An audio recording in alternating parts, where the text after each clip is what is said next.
so much just for your goodness and your love. God, as we look forward to this Israel trip coming up again, God, I just pray, Lord, that you would just go before us, God, that as we experience you there in the promised land, as we walk the land that you walked, as we look at the things that you saw, God, that you would just reach down and give us a special experience with you. So I pray for those individual moments of just realizing how good you are, how real you are. God, I pray that you would bless this trip. God, I pray for those that are even now considering going. God, I pray, Lord, you only bring the people you want on this trip. God, we know it's not about the numbers, it's about who you want, what you're going to do in people's lives. So, Lord, now as we just look at some of these things here in Jerusalem, God, I pray, Lord, that your presence be very evident here. In Jesus' name, amen. All right, here we go. We're on? Hi, guys. Glad you're watching us. Uncle Dan, Aunt Kathy, I believe you're watching all the time, so hey, good to see you. Barb and Larry, good to see you, and whoever else is watching, Brian and Christy, hey, whoever else is out there. So here we are. Today we're going to be looking at day 9. This will be on Friday, June 17th. It'll be 2 days after my daughter's birthday. We try and celebrate her birthday in Israel every other year. So here we are doing it again. So this is Friday, June 17th. We are going to be now in Jerusalem. As you remember from last week, we had just gotten into Jerusalem the day before, well, yesterday. So today now we are going to be looking at some interesting things here in Jerusalem. The very first thing we're going to be looking at is something called Yad Vashem. Now Yad Vashem is it's one of those 2 hours that you wish you had 20 hours to spend in it. But at the same time, 2 hours sometimes is too long even. It's a real difficult day, but it's an awesome day at the same time. Yad Vashem is also known as the Holocaust Museum. And you can go to the East Coast here in the United States and see the Holocaust Museum, of course. But this is in Israel. This is in the heartland of the Jewish people. And what it does, it's a time, a very sobering time. As we walk through the museum, there are unbelievable numbers of pictures, video, history that shows the horrific Holocaust, where over 6 million Jewish people, men, women, children, were just senselessly massacred in mass graves. It's absolutely horrifying. But as we go there, it's a stark reminder that it really did happen. There's a movement, as you guys know, even today, that says, no, it never happened. And Israel has got this up and very, it's pretty non-debatable. I mean, when you hear people say stuff like that, it's just anti-Semitism to the max. As we say around here, ain't nobody got time for it. So, I mean, it's just baloney. It's just baloney. So Yad Vashem, it really gives you a love for the nation of Israel in a whole new way, some strong sympathy when you realize what they've come through. And this is just one of the many times that they have been, the enemy has tried to eradicate them. And I think it's an important stop, so we always go there. But it's an amazing thing when we go there and we realize what they went through in the 40s. And then to see shortly thereafter, God actually used that to turn the whole attitude of the world into the only time really into a pro-Israel position, just for that brief open window. And God used that time there in the United Nations in 48 to give the land back to Israel. And they became a nation there shortly after all these atrocities. And they still are there. So we'll go to Yad Vashem. It's one of those times where we'll talk about it much more when we get there, obviously, but when we go there, some of us are going to read everything on there, and if you read everything as you walk through, you'll get about halfway through. So it's one of those things you have to pick and choose. I hate to tell you that, but that's what it is. You have to kind of pick and choose what you're going to read and what you're going to just kind of skim. But if you read everything, all of a sudden you're going to get a tap on the shoulder and say, we've got to go, because you'll see we have a full day ahead of us. So we only have limited time. So be wise in what you read and what you skim. Do they have like books and stuff you can get there? Oh yeah, you get tons of stuff. And we have a day where you'll be able to go back on your own if you wanted to. but you want to just kind of get through. You want to get through. So we'll go to Yad Vashem. And then once we get to there, you notice it'll say we spend the rest of the day, or the rest of the morning at the Israel Museum. Now the Israel Museum, if you're museum rats, I am. I love museums. This museum is like the bomb. This is an amazing museum. In fact, it's the largest, or it's listed as one of the leading art and archaeological museums in the world. And it's only been around since '65. So 65, so 45 years, whatever it is, 50 years now.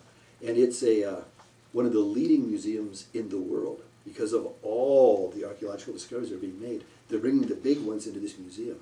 So some of the highlights, as you go through the museum, again, it's another one where you don't have, I mean, you know, you'd want to spend, I'd like to spend like 4 days there at least, just in the museum. It's huge, and everything you see is significant. I mean, it's the real deal from Israel. But we'll spend 2 hours. So it's like, okay, we hit the highlights. One of the highlights, I think Sandy and Roger Connie will remember this, in the Israel Museum, is they had found a skeleton of someone who'd been crucified, because all the people were crucified around Israel, with the Roman spike still through the wrist bone here. So you got a chance to see where that spike was, the size of the spike, and how they put it between these 2 bones here. We always say the palms, but again, this would rip out typically. They actually did it here, and here we have archaeological evidence. The spike buried through this bone, shattering this bone, and there it is, and you can see that. It's like, okay, that's what it is. So you see some very unique things. We see the ossuaries, which are really important to understand the ossuaries, especially when we go into the garden tomb that is very similar to the tomb that Jesus would have been put in. To say that that is the tomb, I'm not ever going to say that, but it commemorates the actual tomb. A lot of people believe it is the tomb. Maybe it is, maybe it isn't, I don't know. But it's definitely like the tombs they had there. And this tomb is definitely close to where Calvary was, so who knows, who knows. But the ossuary is an interesting thing. Are you familiar with ossuaries? People know what ossuaries are? Have you heard that term? They are. An ossuary is a box. It's made out of stone, typically. So this is looking at the side, and there's all these innate carvings on here. There's all this stuff, it's just all fancied out, and it's nice. It looks almost like ivory, but it's just white stone. Everything in Israel is white stone. And then inside this box, all these carvings. Inside that box, they put the bones of the person. So when a person was to die, you would put him in the tomb, not as a permanent place on this slab. If we look at a tomb, let's look at it from at a typical tomb, you'd carve something out of the side of the hill, and in the tomb would be this flat place like this. I'm looking down at it now, okay? So you're looking down, and there's this bed, if you will, here, and then the rest of the cave would come around it like this. And then there'd be typically an opening over here. Here's the opening, let's say. And then there'd be another room over here, like this. And sometimes they would have another bed over here. So you got these 2 beds. So you got these beds here and here. So if I were to die, and this is my family tomb, they would wrap me in a cloth. They put spices in there because I'm going to stink like everything, hence the myrrh is one of the spices. And they would lay me here. So I'd just lay, here I'd be laying here, all dead, and wrapped in these cloths. They typically would wrap the body, they'd leave a little space here on the head, and they'd wrap the head up here, and this face would be exposed. So you're just laying there dead. Now, I'd stay in that cave, they'd close it up, typically not seal it, but just close it. And I would just lay there and decompose. I might decompose for a year's time or so, year and a half's time. As I'm laying there decomposing, soon all that's going to be left of me is going to be just my skeletal framework, maybe a little bit of skin. Not a lot left, some hair. That'll be it. Then family members usually would come in, take my bones, and they'd put them in this box. the box size was determined by the length of my femur, the longest bone in my body. And they have a special way of laying these bones in here so that you can get all of the 206 bones in the human body, I think it is. You can get 206 bones in the ossuary. So the ossuary, something like that, O-S-S-U-A-R-Y, I believe. The ossuary then became a box of bones. Then you take the ossuary off of this bed and they place it over into here. And there I am. And that's where I'm going to hang out, in that ossuary, in that tomb. And then my uncle dies. They clean this one up. Now I'm done. That's all done. I'm over here. And now he's over here decomposing. And then my brother dies. I don't have a brother, but if I had a brother, then he dies. And now maybe he dies 6 months after my uncle, so then they go and do the same with my uncle, and they put his ossuary maybe over here. My brother dies, and they put his over here. Then my wife dies, and they put hers over here, and then our kids die, and then they build another shelf up on here. They carve out a little deeper shelf, and they put some more. And they found some places where there's like 20 ossuaries in the family tomb.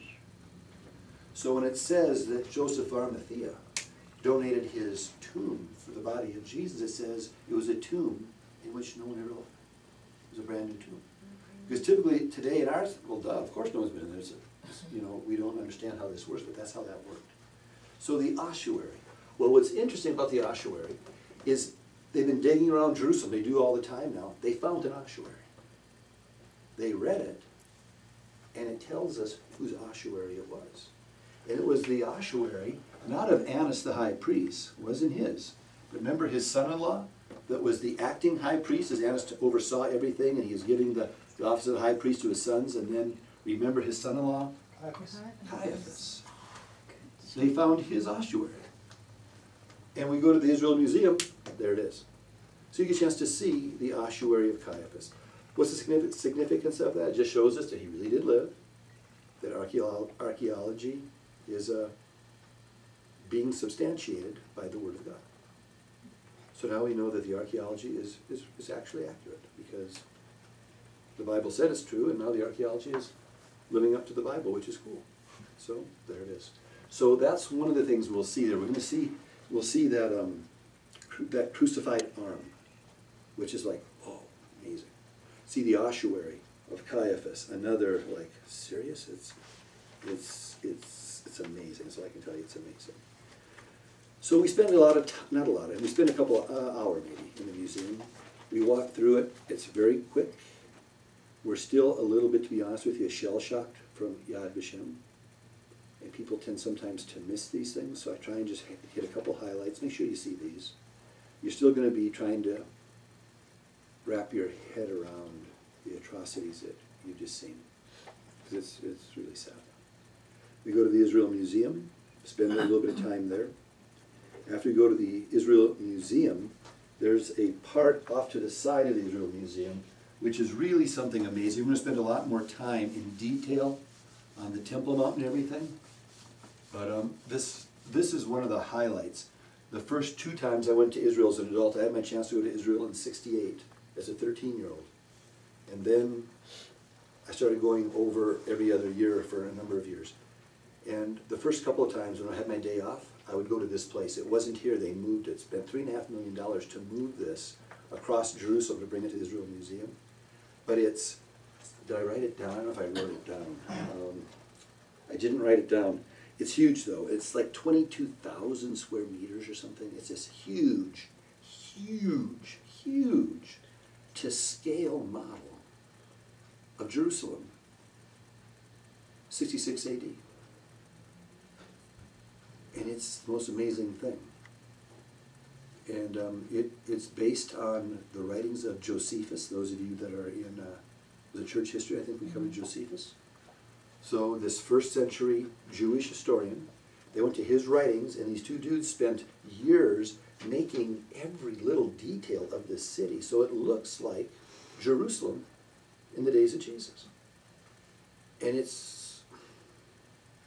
I used to spend literally hours there, hours, just trying to memorize it, taking notes, drawing it up, trying to look at it, just from every aspect of it, seeing the distance from the Pool of Bethesda to the Temple Mount, and the Antonio Fortress's relationship to the Temple Mount, and where the old city of David was, and looking at where the the Kidron Valley is and where it ran into the Hinnom Valley and where the Tyropian Valley was, and just looking at all these different aspects and putting it together. Where was Caiaphas' place where they took Jesus, and where was the Praetorium in relationship to the Temple Mount, and where was, well, you can go on and on and on, you get the picture.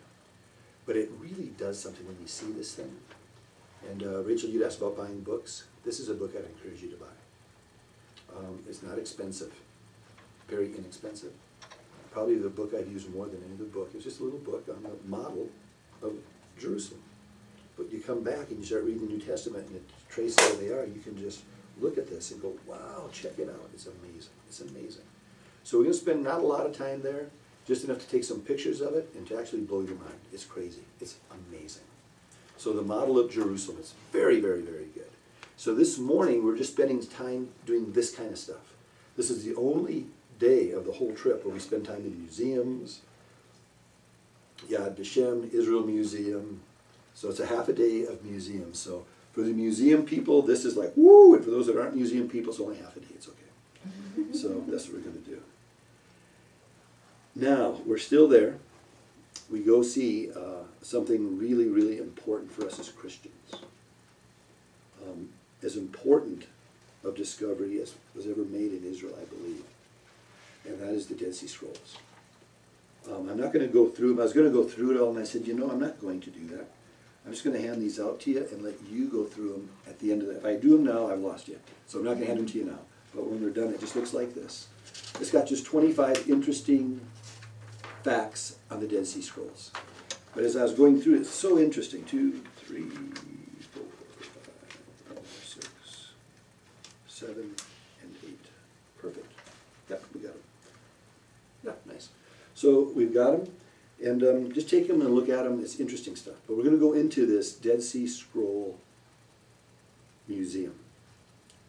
The significance of the Dead Sea Scrolls, obviously it's the oldest transcripts of a lot of the actual biblical records.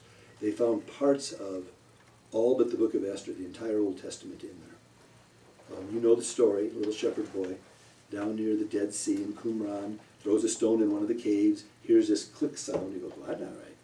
Takes a look and pulls out this pot and brings it in, and the archaeologists go crazy on it. They run out there and they find 11 caves, not just one, 11 caves, with all these pots in here, and all these scrolls. It's been considered to be one of the best finds in the history of archaeology. They pull all these things out, but why it is so significant, there's a couple of things that make it really significant. As they've looked at it and spent all this time with it and everything, they believe it's writings from the group known as the Essenes.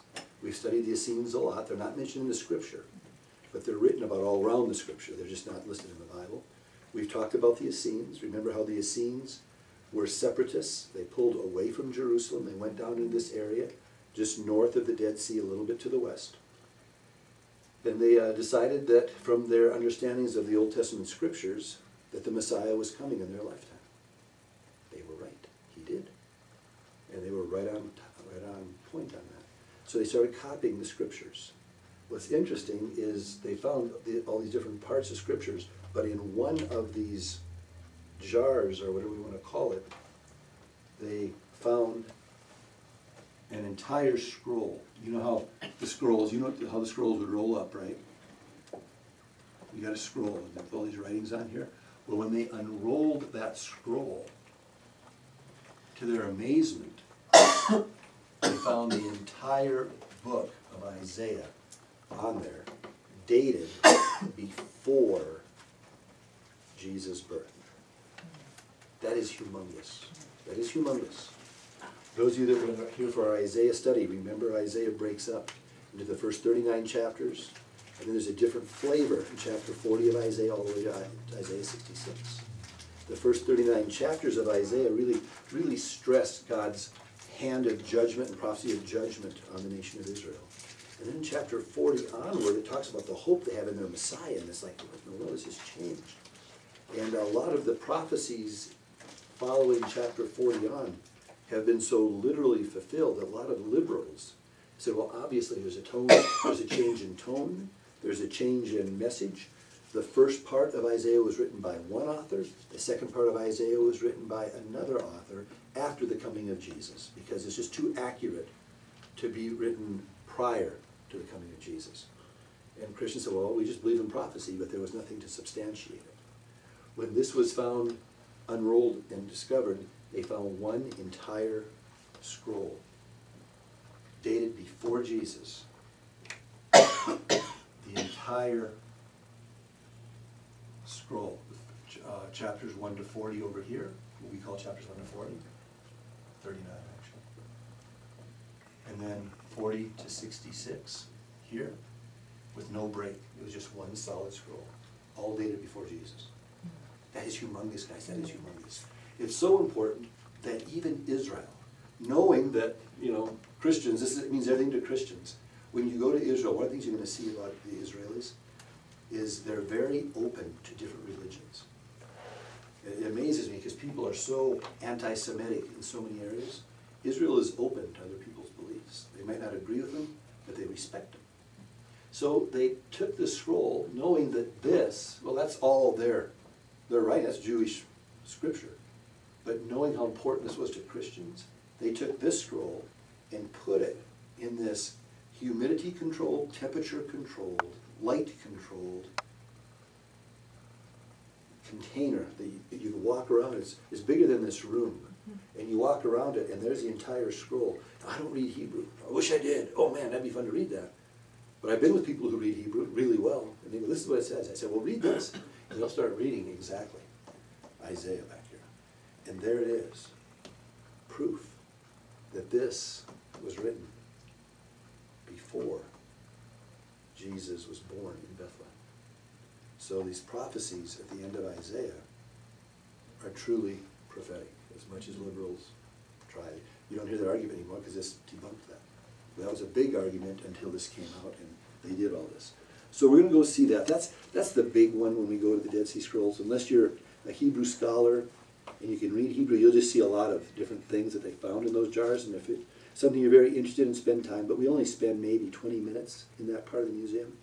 We don't spend a lot of time. Again, you have a day off in Jerusalem. Those that want to go to museums can go back and look at all this. This is the thing you want to see, because this verifies the prophetic value of the book of Isaiah. It's humongous. It's humongous. But it's in Hebrew, so it's like, well, unless we know Hebrew, we just have to say, well, that's what it says. So that's going to be our morning this day. We're going to just spend time in museums. It'll be somewhat refreshing because we're now in the southern part of Israel. We've been in the Galilee up until now, on the Mediterranean coastline and up in the Galilee. And the temperature's been nice, like it is here, 85, a little bit humid, not bad, just nice. Now we're down in Jerusalem, it's getting a little warmer. Sandy, Roger, did you guys both do the walk, or just you, Sandy? Was it hot? It was notably hot. It was extremely hot. So in Jerusalem, I bet you did some shopping, is that right, Roger, that day? Yeah, I didn't want to go on the walk in the hot.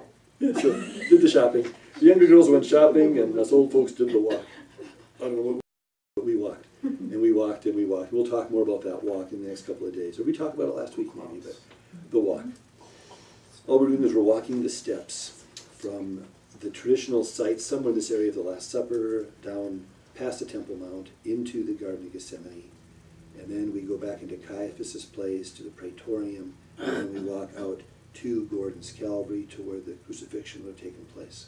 So it's just a chance to see the distances that Jesus would have walked the night that he was arrested. That's just something we just do. It's not part of the tour. We just do it in our day off, those who want to do it. I don't know why we chose to do it at noon, from noon to 3, but it was miserably hot. It was really hot. One of the things that you realize when you do that is how up and down Jerusalem is, much more than you realize when you're driving in a bus. It's like, this place is really hilly, you know? It's like San Francisco. It's like, oh my goodness gracious. But at any rate, so after that morning, we spend that time with them. Then we take off and we head towards, oh, one more thing at the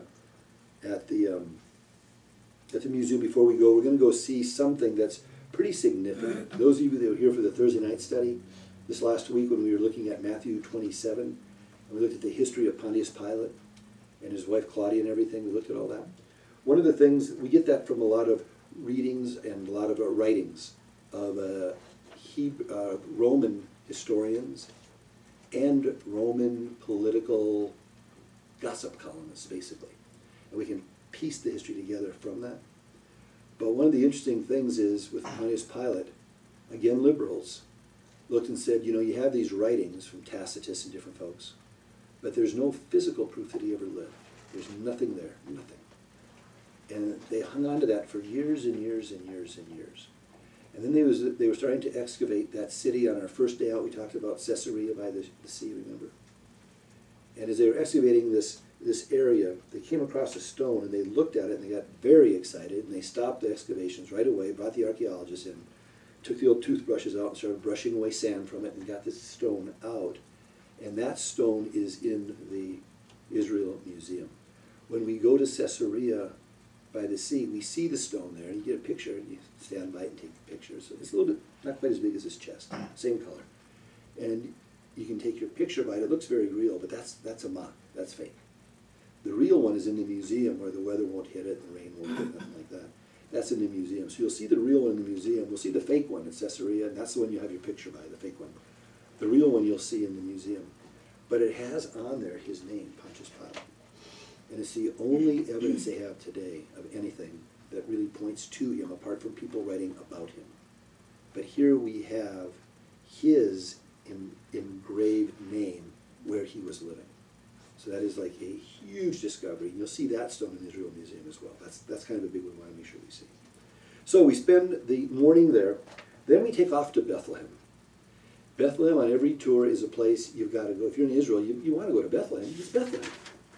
After you go to Bethlehem, most people look forward to never going back there again. You go there once and you probably will never go again. And we'll give the option to those that have been there if you want to stay back at the hotel and hang in the pool. If you want to go walk a street. If you want to sleep, go take a nap.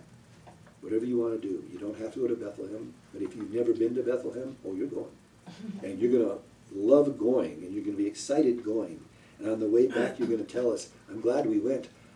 I don't think I'll ever go again. And I get to go every time. It's awesome. But Bethlehem is, we're trying everything we can to make it better.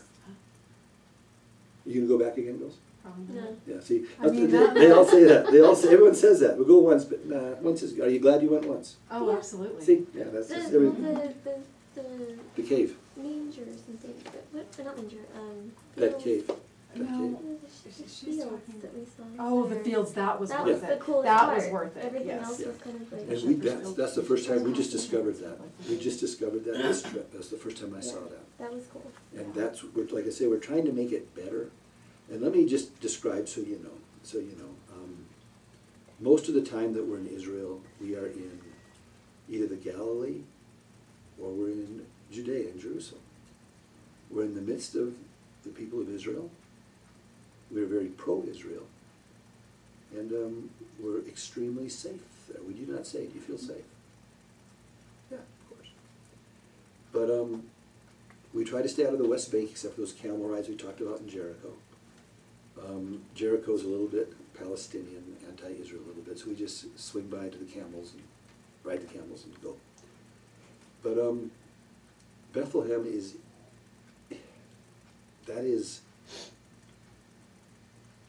a not friendly towards Israel territory. Because of the strong tourism attraction there, we can go. But we're very careful where we go and how we go and what we say, and it's just in and out. It's the only time we really go through a strong Israeli checkpoint coming out of there. Remember, we had the soldier come on and get very upset with one of our people for taking a picture at the checkpoint and everything. And so we tell you what not to do, what to do. In order to have a good time in Bethlehem for all of us, there's certain things we do. We spend money there as part of our tour to make sure everybody's happy. They want our money. So we have a nice meal there at that little restaurant. It was a nice meal. It's a little bit different. It was a nice meal. We got a chance to meet some Palestinians, and they were nice, and they're nice. And then we also stop at a trinket shop, and that's hard sell. I can't tell you not to buy anything there. We don't buy anything there. They try to give me gifts. Since I'm the tour leader, they always give the tour leaders very nice gifts and have their tourists bring their tours there. I don't take them. I don't do that. You're going to give me something so you can give people money for my people? No. So we go in, because we have to stop there because They want a chance to make money, and that's fine. And some people will find some sweet things there. If you want to get something, you can get these wooden carvings. They'll say made in Bethlehem. That might be worth it to you.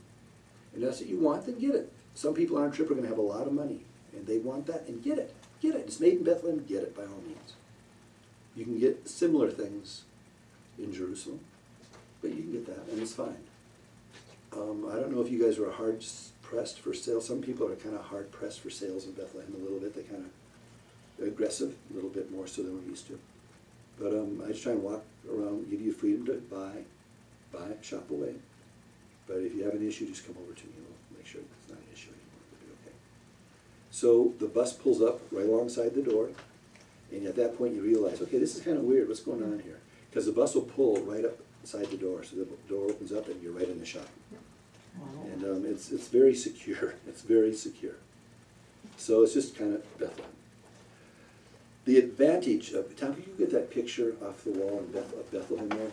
The advantage of Bethlehem is you get a chance to see something that's pretty cool, and that is the Church of the Nativity. And I'm not much into churches in Israel. There's churches all over the place. We've talked about it. They're building all these churches to commemorate this, to commemorate that.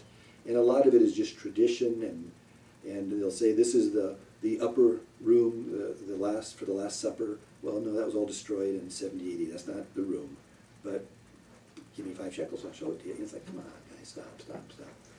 Bethlehem is unique in that it is something that is a little bit more possible for the real deal.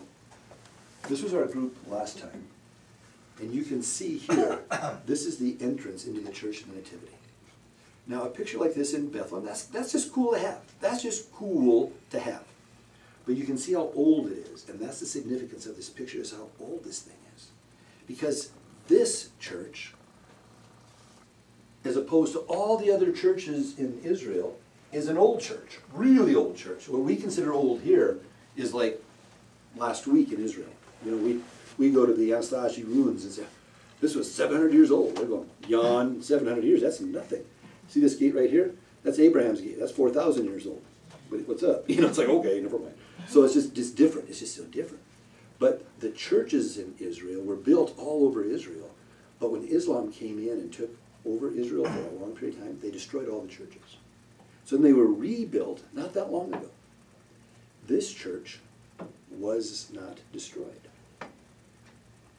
Because it was not destroyed, there are many people who believe that, wait a minute, this was built in the 4th century, 300s, by Constantine's mom. Remember, we're going to be studying Constantine in 2 weeks in our church history class as we move up into the 4th century. And his mom was a Christian. She lived in Great Britain. Her name was Helena. Well, he gets saved. He becomes the emperor, and he says, okay, Christianity is going to be the religion we're going to use to unify the empire. Mom, you're a Christian. Come on down. And down she comes to Rome. Well, she says, son, I want to go to the promised land. He says, no problem. So you got the emperor's mom. She has a lot of pull right now. Under a Roman guard, goes to Israel. And she goes to all these different sites, and they build churches commemorating all these things. A lot of them were destroyed. She comes to Bethlehem, and as she talks to people in Bethlehem, she says, where was the cave where Jesus was born? They go, well, we all know that, as they all point to the same cave right over there. We know that. That's right there. Was it the cave? We don't know. But that was 300 years. Remember we were talking in history, the difference between historiography and the historical process and everything? That was only 300 years as opposed to 2,000 years or 1,000 years. So they built this church, the Church of the Nativity, over this site where the people of Bethlehem said that was the place where my great-grandpa said that's where it happened, that type of thing. So they build it, and what she does is she put this mosaic carving on the outside of the church of the 3 wise men. Just put them up there. So there's this mosaic of the 3 wise men on the outside of the Church of the Nativity. Centuries go by. Islam takes over. They're destroying churches as they go through, getting all the signs of Christianity, getting rid of them. They come to Bethlehem. Here's this church. There's no cross on that church. It's got us on that church. The wise men were from, they look like them. They go, oh, wait a minute, that looks like us. We'll leave it. We'll just leave this church. So that church stays. So the Church of the Nativity is the oldest church in all of Israel. And it's built on what many people believe might very well be the actual place. Well, maybe it is, maybe it isn't. It makes no difference. I just know he was born in my heart 40 years and 8 months ago. That's what I know. Was he born in that spot? Maybe. Maybe not, I don't know. So we walk into the church, and it's a typical big, old, empty church. And all of a sudden, you're going to see a lot of garb. Those of you from a Catholic background or an Eastern Orthodox background, it's going to be like, whoa, here we are, what's this? And as we walk towards the front of the altar, off to the right, walking towards the altar, there's a little nave over here. You can see a lot of people, and they're going to be continually telling you, shh, over and over and over, shh. And you can see all these Christians, we're right in the midst of them, pushing and shoving, trying to get to this little entrance. I'm a little claustrophobic, and it's a tiny little entrance. But everyone's pushing to get in there, Christians, right? And we're pushing and shoving, and people are getting upset with each other. It's like, just calm down, we're all going to get in there, it's okay. But it's like, ooh, kind of crazy. But we're going down to see what is, Christianity has said, this is the traditional site of the birth of Jesus. Mm. So you walk down the steps and wait to see, this is going to be amazing.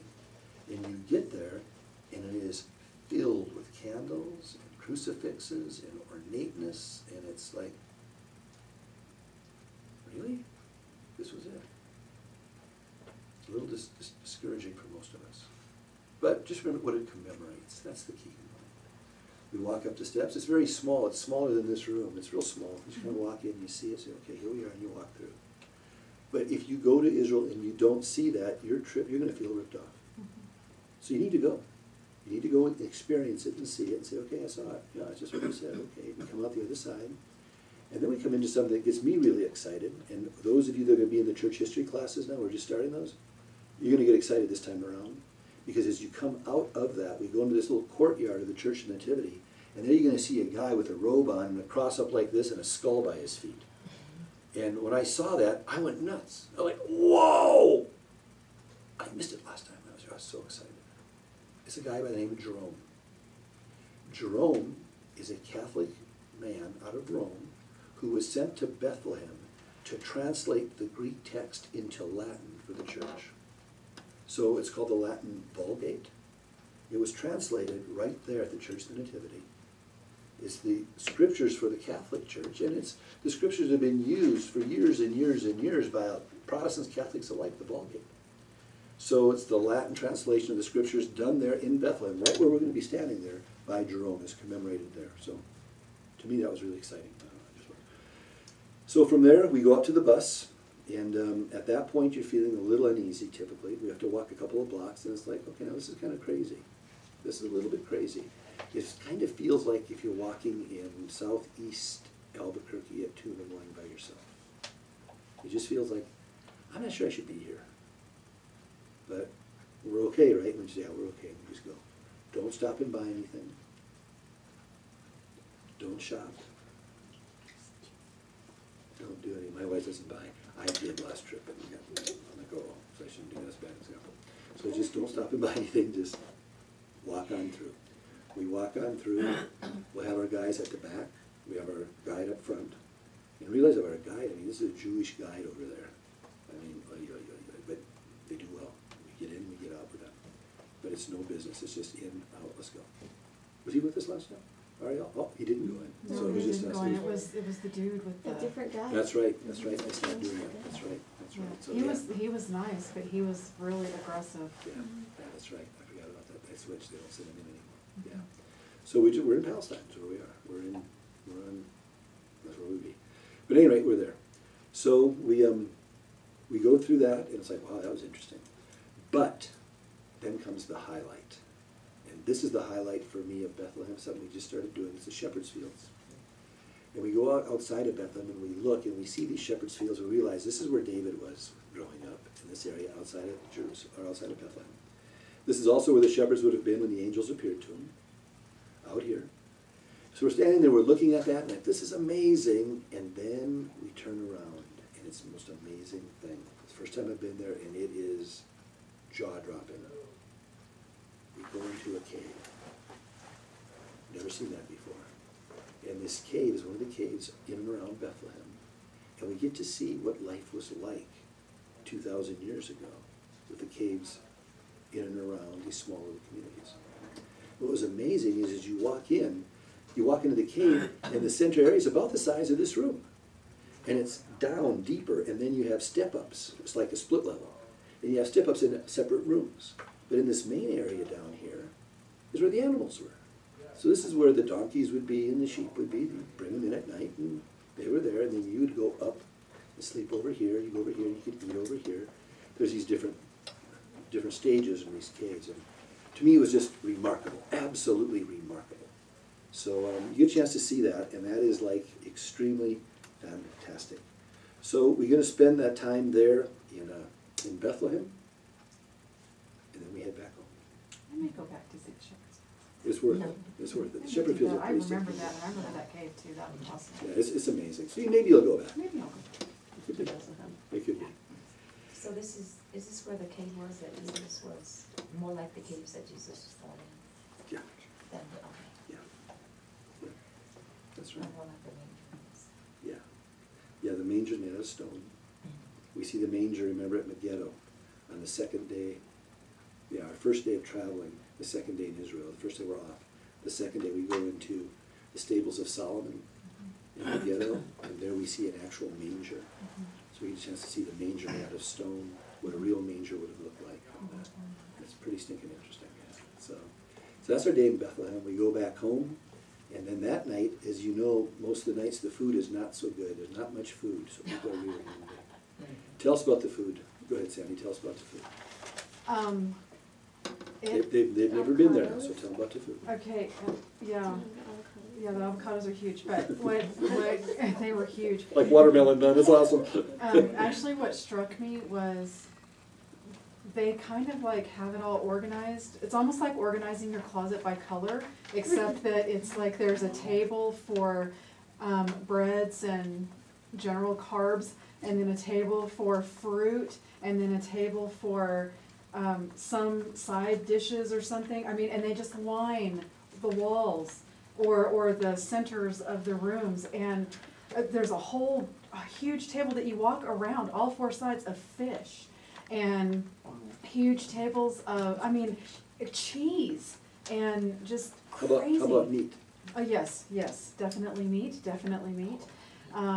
Anyway, it's a little bit overwhelming. But you get used to it after about the first 2 days, and then you're just there, and it's really awesome. You're just eating lots of food. You're just that night. eating, Yeah. and it's so good. It's fresh, The and first couple days you try to figure out what you want to start with. yeah, you don't know where to start the first.